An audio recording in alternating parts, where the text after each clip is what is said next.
Hello, good evening, welcome back to my channel. I hope ಎಲ್ಲರೂ ಚೆನ್ನಾಗಿದ್ದೀರಾ. And ಇನ್ಮೇಲೆ ಪ್ರತಿದಿನ ನಿಮಗೆ ಹೊಸ ಹೊಸ ಅಪ್ಡೇಟ್ಸ್ ಬರುತ್ತೆ, ಹೊಸ ಹೊಸ ವೀಡಿಯೋಸ್ ಬರುತ್ತೆ. ನಿಮಗೇನಾದ್ರು ಇಂಟ್ರೆಸ್ಟಿಂಗ್ ಟಾಪಿಕ್ಸ್, ನಿಮಗೆ ಐಡಿಯಾಸ್ ಇದ್ದರೆ ಅದನ್ನು ಕೂಡ ನೀವು ಕಾಮೆಂಟಲ್ಲಿ ನನಗೆ ತಿಳಿಸ್ಬೋದು. ಆ್ಯಂಡ್ ಪರ್ಸ್ನಲ್ ರೀಡಿಂಗ್ ಬಗ್ಗೆ ನಾನು ಕಮ್ಯುನಿಟಿ ಪೋಸ್ಟಲ್ಲಿ ಹಾಕಿದ್ದೀನಿ. ಪ್ರತಿಯೊಬ್ಬರು ಕಮ್ಯುನಿಟಿ ಪೋಸ್ಟ್ನ ನೋಡಬೇಕು.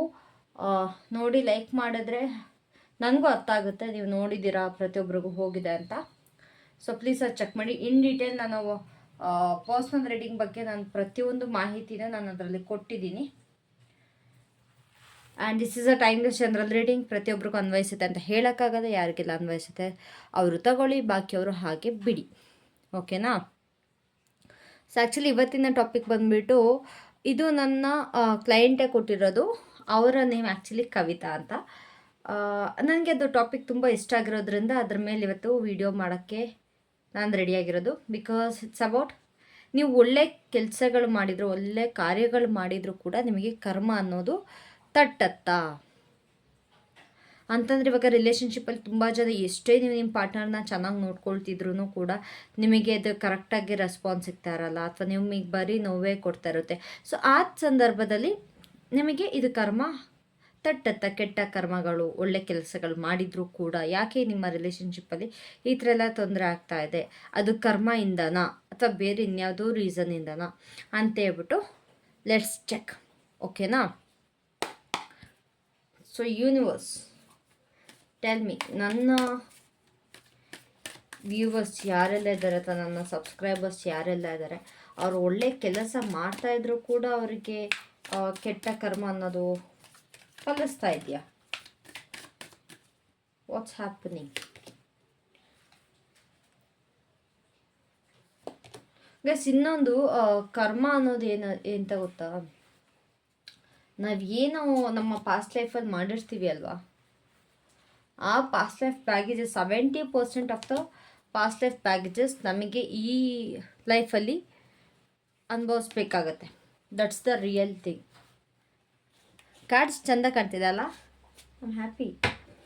ಓಕೆ, ಸೊ ಅದರಿಂದನೂ ಕೂಡ ನಿಮಗೆ ಕರ್ಮ ಅನ್ನೋದು ತಟ್ಟುತ್ತೆ. ಅದು ನಿಮಗೆ ಗೊತ್ತಿರಬೇಕು. ಇಲ್ಲಿ ನೀವೇನಿಲ್ವಾ, ಇವಾಗ ಏನು ನೀವು ಕರ್ಮ ಮಾಡ್ತೀರಾ ಅದು ಕೂಡ ಇದೆ, ಅದು 30%. ಬಟ್ ನೀವು ಏನು ನಿಮ್ಮ ಪಾಸ್ಟ್ ಲೈಫಲ್ಲಿ 70% ಆಫ್ ದ ಬ್ಯಾಗೇಜಸ್ನ ನಾವು ಹುಡ್ತಾನೆ ತೊಗೊಂಬಂದಿರ್ತೀವಿ ಪ್ರತಿಯೊಬ್ಬರೂ.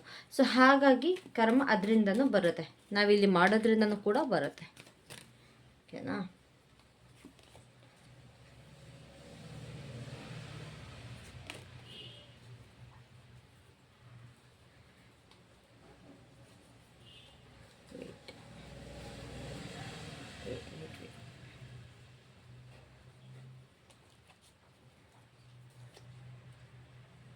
ಹೀಗೆ ಇಟ್ಬಿಡ್ತೀನಲ್ವಾ? Yes, it's better. This is better.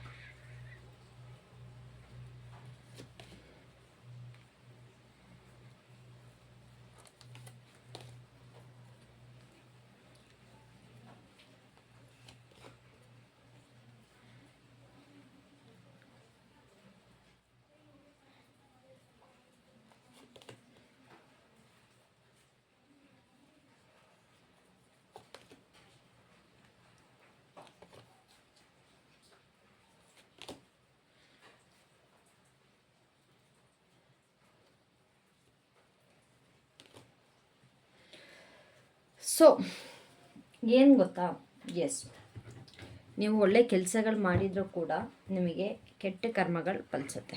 ಯಾಕೆ ಕವಿತಾ ಅವರೇ, ಆ್ಯಕ್ಚುಲಿ ನಿಮ್ಮ ಡೌಟ್ ಕರೆಕ್ಟ್ ಆಯಿತು. ನಮ್ಮನ್ನು ಯಾರು ತುಂಬ ಪ್ರೀತಿಸ್ತಿರ್ತೀವಿ ಅವ್ರನ್ನ ನಾವು ದೂರ ಮಾಡಿದ್ರೆ ಕರ್ಮ ಅಂಟತ್ತ ಅಂತ. ಹೌದು, ಡೆಫಿನೆಟ್ಲಿ ಕಾರ್ಡ್ಸಲ್ಲಿ ಕೂಡ ಅದೇ ಬಂದಿರುತ್ತೆ. ಇಲ್ಲಿ ತುಂಬ ಜನ ಏನು ಮಾಡ್ತೀರಾ ಗೊತ್ತಾ, ನಿಮ್ಮನ್ನು ಯಾಕೆ ನಿಜವಾಗಿ ಪ್ರೀತಿಸ್ತಾ ಇದ್ದಾರೆ, ನಿಮ್ಮನ್ನು ಯಾರು ಚೆನ್ನಾಗಿ ನೋಡ್ಕೊಳ್ತೀನಿ ಅಂತ ಬರ್ತಿದ್ದಾರೆ, ನೀವು ಅವ್ರನ್ನ ಇಗ್ನೋರ್ ಮಾಡ್ತಾಯಿದ್ದೀರಾ. ನೀವು ಯಾವುದೇ ಕಾರಣಕ್ಕೂ ಅವ್ರನ್ನ ಅಕ್ಸೆಪ್ಟ್ ಮಾಡ್ತಾಯಿಲ್ಲ. ವೇಟ್, ಎಸ್, ಓಕೆ, ಅವ್ರನ್ನ ನೀವು ಅಕ್ಸೆಪ್ಟ್ ಮಾಡ್ತಾಯಿಲ್ಲ, ದೂರ ತಳ್ತಾಯಿದ್ದೀರ, ನಿಮ್ಮನ್ನು ಯಾರು ಬೇಕು ಅಂತಾರೆ. ಸೊ ಅದರಿಂದ ಅವರ ಒಂದು ಮನಸ್ಸಿಗೆ ಏನು ನೋವಾಗಿರುತ್ತೆ, ಆ ಮನಸ್ಸಿನ ನೋವು ಕೂಡ ನಿಮಗಿಲ್ಲಾಗ್ತಾ ಇದೆ. ಓಕೆ, ನಾವು ಒಳ್ಳೆ ಪರ್ಸನ್ನ ಬಿಟ್ಬಿಟ್ಟು ಕೆಟ್ಟ ಪರ್ಸನ್ನ ನೀವು ಇದು ಮಾಡ್ತೀರಿ. ಎಲ್ಲೋ ಒಂದು ಕಡೆ ನಿಮ್ಮನ್ನ ಖುಷಿಯಾಗಿ ನೋಡ್ಕೊಬೇಕು, ನಿಮ್ಮ ಜೊತೆ ಜೀವನ ಹಂಚ್ಕೊಬೇಕು, ಪ್ರತಿಯೊಂದು ನಿಮ್ಮ ಜೊತೆ ಶೇರ್ ಮಾಡ್ಕೊಬೇಕು ಅಂತ ಬಂದಿರೋರನ್ನ ನೀವು ಇಗ್ನೋರ್ ಮಾಡಿದ್ದೀರ. ಅದು ಕೂಡ ಇಲ್ಲಿ ರೀಸನ್ ಆಗ್ತದೆ. ಮತ್ತು ಇನ್ನೊಂದು, ಇಲ್ಲಿ ಯಾರ್ಯಾರೆಲ್ಲ ನಿಮ್ಮ ಫ್ರೆಂಡ್ಸ್ಗಳಿಂದ ನಿಮ್ಮ ರಿಲೇಷನ್ಶಿಪ್ ಹಾಳು ಮಾಡ್ಕೊಂಡಿದ್ದೀರಾ, ಅವ್ರಿಗೂ ಇದು ಅನ್ವಯಿಸುತ್ತೆ. ಫಾರ್ ಎಕ್ಸಾಂಪಲ್ ಫ್ರೆಂಡ್ಸ್ಗಳ ಮಾತು ಕೇಳೋದು. ಇಲ್ಲ ಆ್ಯಕ್ಚುಲಿ ಇದು ಹುಡುಗಿರಿಗೆ ನಾನು ತುಂಬ ಹೇಳ್ತೀನಿ. ನಿಮ್ಮ ಫ್ರೆಂಡ್ಸ್ ಮಾತು ಕೇಳೋದು, ನಿಮ್ಮ ಪಾರ್ಟ್ನರ್ ಮೇಲೆ ಡೌಟ್ ಪಡೋದು, ಇಲ್ಲ ಮತ್ತೊಂದೇನೋ ಮಾಡೋದು, ಅದು ಕಾಮನ್ ಅದು ಗರ್ಲ್ಸಲ್ಲಿ. ಆ್ಯಂಡ್ ಈವನ್ ಬಾಯ್ಸ್ ಕೂಡ. ಬಾಯ್ಸಿಂದ ಒಳ್ಳೆಯವರು ಅಂತ ನಾನು ಹೇಳೋಕ್ಕೆ ಹೋಗಲ್ಲ. ಎಲ್ಲರೂ ಒಂದು ಕಡೆ ಸಿಟ್ಟಿಂಗ್ ಹಾಕಿದಾಗ ತಮ್ಮ ಗರ್ಲ್ ಫ್ರೆಂಡ್ಸ್ ಬಗ್ಗೆ ಮಾತಾಡಿಕೊಂಡು ಡಿಸ್ಕಸ್ ಮಾಡಿಕೊಂಡು, ಅವ್ರ ಗರ್ಲ್ ಫ್ರೆಂಡ್ ಹಿಂಗೆ ಮಾಡಿದರೆ ನನ್ನ ಗರ್ಲ್ ಫ್ರೆಂಡು ಹಿಂಗೆ ಮಾಡಿರ್ತಾಳೆ ಮಚ್ಚ ಅಂತ ಎಲ್ಲ ಮಾತಾಡಿಕೊಂಡು ಇದೆಲ್ಲ ತುಂಬ ನಡೆಯುತ್ತೆ. I know, I too have friends. So ಇದು ಸ್ವಲ್ಪ ಬಿಡಬೇಕು. ಗರ್ಲ್ಸ್ ಸ್ವಲ್ಪ ಫ್ರೆಂಡ್ಸ್ ಹತ್ರ ಫ್ರೆಂಡ್ಸ್ ಮಾತು ಕೇಳೋದು ಬಿಡಬೇಕು. ಆ್ಯಂಡ್ ಬಾಯ್ಸ್ ತಮ್ಮ ಪಾರ್ಟ್ನರ್ ಬಗ್ಗೆ ಇನ್ನೊಬ್ರ ಹತ್ರ ಮಾತಾಡೋದನ್ನ ಬಿಡಬೇಕು. ಇಬ್ಬರೂ ಸ್ವಲ್ಪ ಬೇರೆಯವ್ರ ಹತ್ರ ಮಾತಾಡೋದು ಬಿಟ್ಟಾಗ, ಇಲ್ಲೇನೋ ಒಂದು ನಿಮ್ಮ ಪಾರ್ಟ್ನರ್ ತೆಕ್ಕೊಟ್ರು ಅಂದ ತಕ್ಷಣ ಅಲ್ಲಿ ಹೋಗ್ಬಿಟ್ಟು ಫ್ರೆಂಡ್ ಹತ್ರ ಹೇಳೋದು, ನನ್ನ ಹುಡುಗ ಇದನ್ನು ಕೊಡಿಸ್ತಾ ಕಣೆ ಅಂತ, ಅವೆಲ್ಲ ಫಸ್ಟು ಬಿಡಿ ಆಯಿತಾ. ಇಲ್ಲಿ ನಿಮಗೆ ಕಣ್ಣು ಬೀಳ್ತಾ ಇದೆ ಮೋಸ್ಟ್ ಆಫ್ ದ ಪೀಪಲ್, ಆಯಿತಾ. ಅದನ್ನು ತಿಳ್ಕೊಳ್ಳಿ. ಆ್ಯಂಡ್ ಬಾಯ್ಸ್ ನೀವು ಅಷ್ಟೇ, ದಯವಿಟ್ಟು ನಿಮ್ಮ ಪರ್ಸ್ನಲ್ ಥಿಂಗ್ಸ್ನ ನಿಮಗೆ ನೀವೇ ಇಟ್ಕೊಳ್ಳಿ, ಓಕೆನಾ. ನೀವೇನು ತಪ್ಪು ಮಾಡ್ತೀರಾ ಅದೇ ನಿಮಗೆ ಇಲ್ಲಿ ಹೊಡ್ತಾ ಬೀಳ್ತಾ ಇರೋದು. ಹೌದು, ಕೆಲವೊಬ್ರದ್ದು ಕೆಟ್ಟ ಕಣ್ಣುಗಳು ನಿಮ್ಮ ಮತ್ತು ನಿಮ್ಮ ಪಾರ್ಟ್ನರ್ ಮಧ್ಯೆ ದೂರ ತರ್ತಿದೆ. ಸೊ ಇಲ್ಲಿ ಕರ್ಮ ಅಂತೂ ತುಂಬ ಇದೆ. ಇದೆಲ್ಲ ನಿಮ್ಮದು ಏನೇನು ಮಾಡ್ತೀರಲ್ಲ ಅದೇ ಕರ್ಮಗಳು. ಇನ್ನೊಬ್ರ ಹತ್ರ ನಿಮ್ಮ ಪರ್ಸನ್ ಬಗ್ಗೆ ಹಿಂದ್ಗಡೆಯಿಂದ ಮಾತಾಡೋದು, ಅದು ಕೂಡ ಒಂದು ಕೆಟ್ಟ ಕರ್ಮನೇ. ನೀವು ಚೆನ್ನಾಗಿ ನೋಡ್ಕೊಳ್ತೀರ ಅಂದ ತಕ್ಷಣ ನಿಮಗೆ ಬರೀ ಒಳ್ಳೆ ಕರ್ಮ ಬರುತ್ತೆ ಅಂತಲ್ಲ, ನೋಡಿಲಿ ಯಾವ್ಯಾವ ಕೆಟ್ಟ ಕರ್ಮಗಳಿದೆ ಅಂತ. ಆ್ಯಂಡ್ ಇನ್ನೊಂದು ಬಾಯ್ಸಿಗೆ ನಾನು ಹೇಳಿದೆ ಏನು ಅಂತ, ಇನ್ನೊಂದು ಯಾರು ನಿಮ್ಮ ಹತ್ರ ಪ್ರೀತಿಸ್ಕೊಂಡು ಬಂದಿರ್ತಾರೋ ಅವ್ರನ್ನ ರಿಜೆಕ್ಟ್ ಮಾಡೋದು, ಅದೊಂದು ನಿಮಗಿದೆ. ಆ್ಯಂಡ್ ದೇವ್ರು ನಿಮ್ಮ ಹತ್ರ ತುಂಬ ಒಳ್ಳೆ ಪರ್ಸನ್ನ ಕಳಿಸ್ತಾ ಇದ್ದಾನೆ, ಬಟ್ ನೀವು ಅವ್ರನ್ನ ನೋಡೋಕೆ ನೀವು ರೆಡಿ ಇಲ್ಲ. ಹಾಗಾಗಿ ದೇವ್ರೆ ನಿಮಗೆ ಮನ್ಸಿಗೆ ನೋವು ಕೊಟ್ಟು ಆ ಪರ್ಸನ್ದ ದೂರ ಮಾಡೋಕ್ಕೆ ನೋಡ್ತಿರೋದು, ಆಯಿತಾ. ತುಂಬಾ ಒಳ್ಳೆ ಫೀಲಿಂಗ್ ಇರೋರು, ತುಂಬಾ ನಿಮಗೆ ಪ್ರೀತಿಸೋರು, ಸಿಕ್ಕಾಪಟ್ಟೆ ಚೆನ್ನಾಗಿ ನೋಡ್ಕೊಂಡವರು, ಒಂದು ಒಳ್ಳೆ ಮೆಚೂರ್ ಪರ್ಸನ್ ಬರ್ತಾರೆ, ಬಟ್ ನಿಮಗೆ ರೆಡಿ ಇಲ್ಲ. ಹಾಗಾಗಿ ದೇವ್ರು ಏನು ಮಾಡ್ತಿದೆ, ಸ್ವಲ್ಪ ನಿಮ್ಮ ಮೈಂಡ್ ಮತ್ತು ನಿಮ್ಮ ಮನಸ್ಸು ಎರಡೂ ಸ್ವಲ್ಪ ಹಾರ್ಮನಿಯಲ್ಲಿರಲಿ. ಈ ಏನಿದೆ, ಈ ಏನದು ಸಿಚುವೇಶನ್ ನಿಮ್ದು ಇದೆ ಅಲ್ಲ, ಇವಾಗ ಲೂಪ್ ಒಂದು ಸಿಚುವೇಶನ್ ಇದೆ ಅಲ್ಲ, ಅದರಿಂದ ದೂರ ಬರಲಿ ಅಂತೇಳ್ಬಿಟ್ಟು ಯೂನಿವರ್ಸ್ ಟ್ರೈ ಮಾಡ್ತಾ ಇದ್ದಾರೆ, ಬಟ್ ನೀವು ರೆಡಿ ಇಲ್ಲ.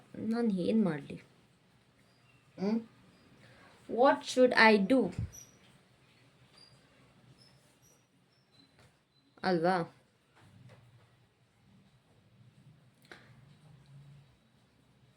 ಎಸ್, ಇಲ್ಲಿ ಸ್ವಲ್ಪ ಕಿವಿ ಚುಚ್ಚೋದು ಸ್ವಲ್ಪ ಕಡಿಮೆ ಮಾಡಿ. ಇಲ್ಲಿ ಯಾರಾದರೂ ನಿಮ್ಮ ಫ್ರೆಂಡ್ಸ್ಗಳಿಗೂ ಕೂಡ ಅದು ಮಾಡ್ತಿದ್ರೆ ದಯವಿಟ್ಟು ಅದನ್ನ ಸ್ಟಾಪ್ ಮಾಡಿ ಇವಾಗಲೇ, ಓಕೆನಾ.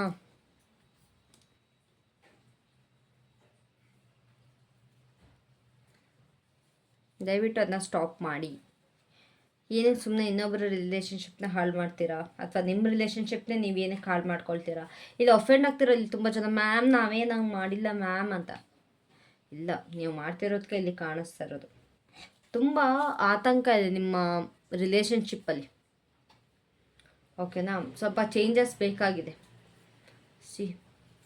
ಚೇಂಜಸನ್ನು ತುಂಬಾ ಮುಖ್ಯ ಈ ರಿಲೇಷನ್ಶಿಪ್ಪಲ್ಲಿ. ಆದರೆ ಅದೇನು ಚೇಂಜ್ ಆಗ್ತಿರೋ ನನಗಂತೂ ಗೊತ್ತಿಲ್ಲ. ಎಷ್ಟು ದಿವಸದಿಂದ ರೀಡಿಂಗ್ ಮಾಡ್ತೀನಿ, ನೀವಂತೂ ಚೇಂಜ್ ಆಗೋ ರೀತಿ ಅಂತ ನನಗೆ ಕಾಣಿಸ್ತಾ ಇಲ್ಲ. ಸ್ವಲ್ಪ ಕಾಮಾಗಿರಿ. ಕರ್ಮ ಅನ್ನೋದು ನಿಮಗೆ ತಡ್ತಾ ಇದೆ. ಇಲ್ಲಿ ತುಂಬ ಜನಕ್ಕೆ ರಾತ್ರಿ ನಿದ್ದೆ ಬರ್ತಿಲ್ಲ. ಆ್ಯಂಡ್ ಇಲ್ಲಿ ಯಾರ್ಯಾರೆಲ್ಲ ಥರ್ಡ್ ಪಾರ್ಟಿ, ಇವಾಗ ಇನ್ನೊಂದು ಏನು ಗೊತ್ತಾ ನಿಮಗೆ, ಇಲ್ಲಿ ಮೋಸ್ಟ್ ಆಫ್ ದ ಕರ್ಮ ನಿಮಗೆ ಇಲ್ಲಿ ಅಂಟುತ್ತಾ ಇರೋದು, ಇಬ್ಬರು ರಿಲೇಷನ್ಶಿಪ್ಪಲ್ಲಿ ಇದ್ದಾರೆ ಅಂತ ಗೊತ್ತಿದ್ರೂ ಅವ್ರ ಅವ್ರ ಮೇಲೆ ನೀವು ಫೀಲಿಂಗ್ಸ್ ಇಟ್ಕೊಳ್ಳೋದು, ಅವ್ರನ್ನ ಇಷ್ಟಪಡೋದು, ಅವರಿಬ್ಬರನ್ನ ದೂರ ಮಾಡೋಕೆ ನೋಡೋದಿದೆಯಲ್ಲ, ಅದು ಕೂಡ ಇಲ್ಲಿ ಕರ್ಮ ಬೌನ್ಸ್ ಬ್ಯಾಕ್ ಆಗ್ತದೆ. ಏನು ಮಾಡ್ತೀರಾ, ನಿಮಗೆ ನೀವೇ ಅವರೊಂದು ಥರ್ಡ್ ಪಾರ್ಟಿ ಅಂತೀರ. ಅವರಿಬ್ಬರು ಆಲ್ರೆಡಿ ರಿಲೇಷನ್ಶಿಪ್ಪಲ್ಲಿ ಇರ್ತಾರೆ, ಇಲ್ಲಿ ನೀವು ಫೀಲಿಂಗ್ಸ್ ಇಟ್ಕೊಂಡಿರ್ತೀರ. ಅವರಿಬ್ಬರು ಮಧ್ಯದಲ್ಲಿ ಥರ್ಡ್ ಪಾರ್ಟಿ ಇರೋದು ನೀವು, ಬಟ್ ಇಲ್ಲಿ ಏನಾಗ್ತಿದೆ, ನೀವೇ ಅವ್ರನ್ನ ಥರ್ಡ್ ಪಾರ್ಟಿ ಅಂತೀರ. This is not good. ಈ ಥರ ಇರಬಾರ್ದು ನನ್ನ ವ್ಯೂವರ್ಸ್. ಗುಡ್ ಗರ್ಲ್ಸ್ ಅಲ್ಲ ನೀವು, ಗುಡ್ ಬಾಯ್ಸ್ ಅಲ್ಲ, ಮತ್ತೆ ಯಾಕೆ ಹೀಗೆ ಅಲ್ವಾ? ಸೊ ಹೌದು, ನಿಮಗೆ ಇಲ್ಲಿ ಕರ್ಮ ಅನ್ನೋದು ತುಂಬಾ ತಟ್ಟತಾ ಇದೆ. Yes, it is. ಮತ್ತು ಇನ್ನೊಂದು, ಯಾವ್ದಾರೋ ಒಂದು ರಿಲೇಷನ್ಶಿಪ್ನ ನೋಡ್ಬಿಟ್ಟು ಇಲ್ಲಿ ಹೊಟ್ಟೆ ಹುರ್ಕೊಳ್ಳೋದು, ಅದು ಕೂಡ ನನಗಿಲ್ಲಿ ಕಾಣಿಸ್ತದೆ. ನಿಮಗೆ ಯಾಕೆ ಕರ್ಮ ತಟ್ಟತಾ ಇದೆ ಅಂತ ಹೇಳ್ಬಿಟ್ಟು ನಾನು ರೀಸನ್ ಹೇಳ್ತಾ ಇದ್ದೀನಿ. ಅಫೆಂಡ್ ಆದರೆ ಐ ಆಮ್ ಸಾರಿ, ನಾನು ಏನೂ ಹೆಲ್ಪ್ ಮಾಡೋಕ್ಕಲ್ಲ, ಐ ಆಮ್ ಹೆಲ್ಪ್ಲೆಸ್. ಬಟ್ ಇರೋದನ್ನ ಅಕ್ಸೆಪ್ಟ್ ಮಾಡ್ಕೊಳ್ಳಿ, ನಿಮ್ಮ ರಿಯಾಲಿಟಿನ ಚೇಂಜ್ ಮಾಡ್ಕೊಳ್ಳಿ. ಐ ಮೀನ್ ನಿಮ್ಮ ಏನಂತಾರೆ ಅದು ಆಲೋಚನೆಗಳನ್ನ ಚೇಂಜ್ ಮಾಡಿ. ಇನ್ನೊಬ್ಬರು ಚೆನ್ನಾಗಿದ್ರೆ ಅವ್ರ ಮೇಲೆ ದಯವಿಟ್ಟು ಅದು ಕೆಟ್ಟ ಕಣ್ಣು ಹಾಕಬೇಡಿ. ಚೆನ್ನಾಗಿದ್ದಾರೆ ಚೆನ್ನಾಗಿರಲಿ ಅಂತ ಬಿಟ್ಬಿಡಿ. ಅದು ಬಿಟ್ಬಿಟ್ಟು ಹೊಟ್ಟೆ ಹೊರ್ಕೊಳ್ಳೋದು, ಅವರಿಬ್ಬರು ಹಾಳಾಗಲಿ ಅಂತ ಥಿಂಕ್ ಮಾಡೋದು. ಇಲ್ಲ ನಿಮ್ಮ ಫ್ರೆಂಡ್ಸ್ ರಿಲೇಷನ್ಶಿಪ್ನ ನೋಡಿ, ಅವರಿಬ್ಬರು ಅಷ್ಟು ಚೆನ್ನಾಗಿದೆ, ನನ್ನ ಜೀವನದಲ್ಲಿ ಏನೂ ಸರಿ ಹೋಗ್ತಿಲ್ಲ ಅಂತ ಹೊಟ್ಟೆ ಹೊರ್ಕೊಳ್ಳೋದು, ಅದೆಲ್ಲ ಬೇಡ. ನೋ. ಚೆನ್ನಾಗಿದ್ರೆ ನೀವು ಒಬ್ರಿಗೆ ಒಳ್ಳೇದು ಬಯಸಿದ್ರೆ ಅದು ನಿಮಗೂ ವಾಪಸ್ ಒಳ್ಳೆತನನೇ ನಿಮಗೆ ಸಿಗೋದು. ಓಕೆನಾ? ಬಟ್ ನೀವುಗಳು ಇಲ್ಲಿ ಬರೀ ಬೇಡದಿರೋದನ್ನ ಬಯಸ್ಕೊಂಡು ಕೂತಿದ್ದೀರ. ಎಲ್ಲರಿಗೂ ನಾನು ಹೇಳ್ತಿಲ್ಲ, ಇದು ತುಂಬ ಜನಕ್ಕೆ ನಾನು ಹೇಳ್ತಾ ಇರೋದು. ಸೊ ಅದ್ರ ಬಗ್ಗೆ ಸ್ವಲ್ಪ ಗಮನ ಕೊಡಿ. ಓಕೆನಾ? ಸೊ ಈ ಸಿಚುವೇಶನಲ್ಲಿ ನಿಮಗೆ ಗೈಡೆನ್ಸ್ ಕೊಡಬೇಕು ಅಂತ ಅನ್ನಿಸ್ತದೆ ಗೈಸ್. ಇನ್ಮೇಲೆ ಇಷ್ಟೇ ಚಿಕ್ಕ ಚಿಕ್ಕ ವೀಡಿಯೋಸ್ ಆಗಿರುತ್ತೆ, ಬಟ್ ಪ್ರತಿದಿನ ಇರುತ್ತೆ. ಯಾವ್ದಾದ್ರು ಒಂದು ಒಳ್ಳೆ ಟಾಪಿಕ್ ಇದ್ದರೆ ದಯವಿಟ್ಟು ನನಗೆ ಕಾಮೆಂಟ್ ಸೆಕ್ಷನಲ್ಲಿ ತಿಳಿಸಿ, ನಾನು ಅದ್ರ ಮೇಲೆ ವೀಡಿಯೋಸ್ ಮಾಡ್ತಾ ಹೋಗ್ತೀನಿ. ಓಕೆನಾ? ಆ್ಯಂಡ್ ಯಾರು ಆ ಐಡಿಯಾ ಕೊಟ್ಟರು, ಯಾರು ಟಾಪಿಕ್ ಅದು ಅಂತಲೂ ಕೂಡ ನಾನು ನಿಮಗೆ ಹೇಳ್ತೀನಿ. So what's the guidance universe? What's the guidance for them?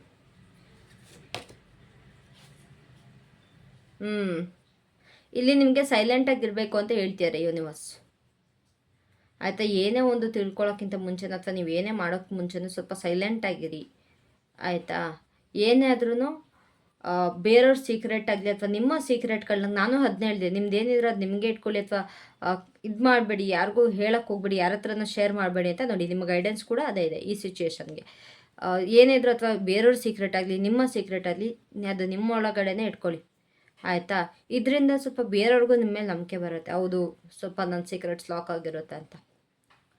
ಮತ್ತು ಇನ್ನೊಂದು, ನಿಮ್ಮ ಒಳಗಡೆ ಏನಿದೆ ಅನ್ನೋದನ್ನ ನೀವು ತಿಳ್ಕೊಬೇಕು, ಆಮೇಲೆ ಅದನ್ನು ಶೇರ್ ಮಾಡಿ. ನಿಮ್ಮ ಒಳ್ಳೆತನ ಇದ್ದರೆ ಮಾತ್ರ ಶೇರ್ ಮಾಡಿ. ದಯವಿಟ್ಟು ಇನ್ನೊಬ್ಬರು ರಿಲೇಷನ್ಶಿಪ್ನ ಹಾಳು ಮಾಡೋಕ್ಕೆ ಹೋಗ್ಬೇಡಿ, ಅಥವಾ ಇನ್ನೊಬ್ಬರು ನೋಡಿ ನೀವು ದಯವಿಟ್ಟು ಹೊಟ್ಟೆ ಕಿಚ್ಚು ಪಡಬೇಡಿ. ಆ್ಯಂಡ್ ಬಾಯ್ಸ್, ನಾನು ಹೇಳ್ದಾಗೆ ಎಲ್ಲೋ ಒಂದು ಕಡೆ ಫ್ರೆಂಡ್ಸ್ಗಳ ಜೊತೆ ಕೂತಾಗ ಸ್ವಲ್ಪ ನಿಮ್ಮ ಪಾರ್ಟ್ನರ್ ಬಗ್ಗೆ ಹೇಳೋದು.